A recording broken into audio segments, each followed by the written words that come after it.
What the fuck? Ooh. Welcome back to, I almost said Iron Man.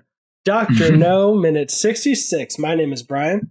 And my name is Christian. And this is the podcast that takes the longest running, suave, debonair spy franchise there is. I don't know why I'm making bad kung fu hands and shakes it out 1 minute at a time, but never stirred because this is Bond. Minute Bond.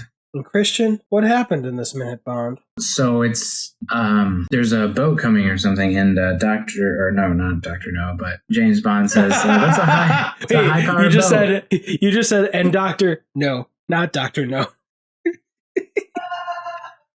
He says, that's a high powered boat. I just hear Rachel laughing in the background? Yeah. She laughed at you? What? Oh, no, she's downstairs. She's watching some TV. Okay, that was perfectly timed because she was like the live audience that was like, ha ha, that was funny. Ha ha ha ha. So he says it's a high-powered boat. Let's get some cover. And they all start running, and it looks like Bond is like trying to cover their tracks or something like that. Yeah, which is like the only excuse for why they ran like that. I literally saw them running for like 10 seconds. I was like, this is worse than Prometheus running instead of running to the side because you have so much green right to your left, but you run for like 30 feet in plain view.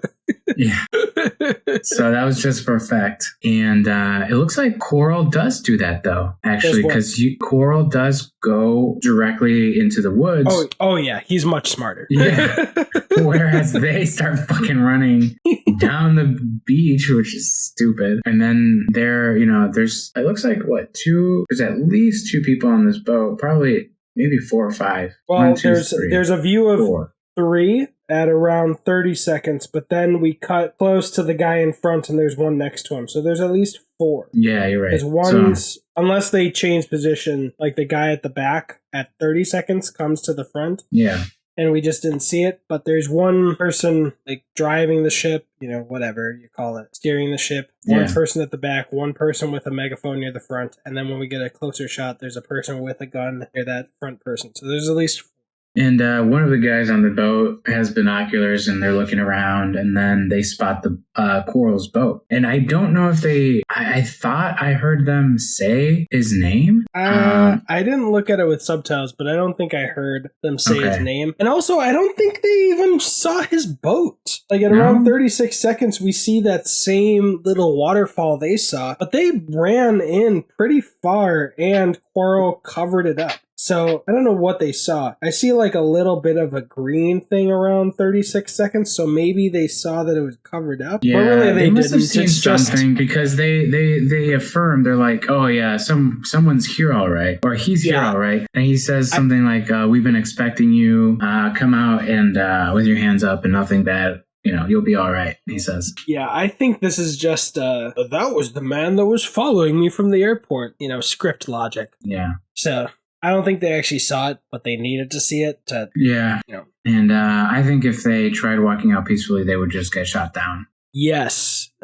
So that's actually first, Honey Rider leaves a couple of her shells on the shore when they run away. Yeah, notice there's 2 shells on the ground. Yeah, she takes her bag or whatever, but they leave a couple shells. They're behind an embankment that I don't know. I don't know if that was actually like there when we saw him walk out. Can't tell. But they're hidden there. He's got his arm over Honey and his gun out, and she's got her shells next to her. But yeah, what do you think is going to happen in the next minute? Because I have a prediction, but I don't want to color your prediction. I think maybe, I don't know. I think maybe those guys are going to get off the boat and start searching for them, but Bond is there's going to be a shootout or something. But there's a what looks like a sniper or something on the boat. I don't know if that's a sniper. Yeah, I think so. Yeah, kind of. I think it would shoot a little faster than a sniper rifle. That's just my guess. I know nothing about guns, but my guess is, especially because they hid in 2 separate spots, and again, I know that last minute, I think Quarrel is going to give himself up and get mowed down. That could happen. I can see that happening because he looks pretty scared, and I think he might try to come out peacefully, and then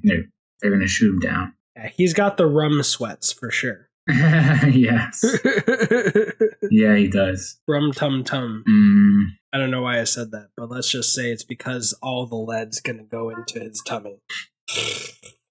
Yeah, man. I don't know. I think that's a good prediction. I think they're probably gonna gun him down, and they're gonna. And get I off wouldn't the boat be surprised if they just they might get off the boat like you just said, but I wouldn't be surprised if they just start shooting. If they shot him and then just went away and left his body there. Oh yeah, and then they might also take his body. Either like I'm 50-50 on that, but I wouldn't be surprised if they're just like if they do shoot down Coro. Mm-hmm. Then maybe they'll think that that's it. That's the only person that was on that boat, and Bond and Honey can, I don't know what the fuck Honey's gonna do, but I guess she's stuck with Bond now. All right, so I was filming with Richard for I Love You 3000 Minutes, and we made a wager, and I lost it. So I'd like to make a similar type of wager with you. Basically, if this all depends on if that actually happens, Quarrel comes out and they shoot him. If he comes out and they shoot him like that, if the boat just goes away, then I win. And if they get off and take his body or just get off the boat right there, you win. And I'll make the wager